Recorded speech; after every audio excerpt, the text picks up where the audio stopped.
Do you need to replace the battery on your Inspiron 7435 2-in-1? Well, I'm going to show you how. Also, you can click the top right of the screen to find this part or tools or additional help on our website, including written step-by-step tutorials with detailed images. Now that that's out of the way, let's jump into it. First, unscrew the bottom base cover.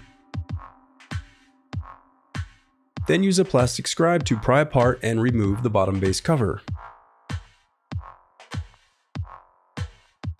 To prevent static discharge, I recommend disconnecting your battery before moving any further. Next, unscrew and remove the battery.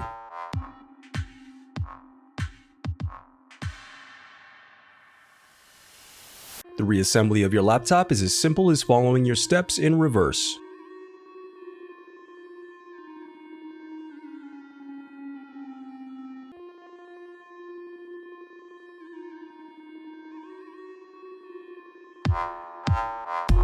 If you still need help, you can visit partspeople.com and view printable DIY instructions to help you along the way. We also have playlists of thousands of Dell tutorials for hundreds of different models, so keep checking back. Thanks for watching.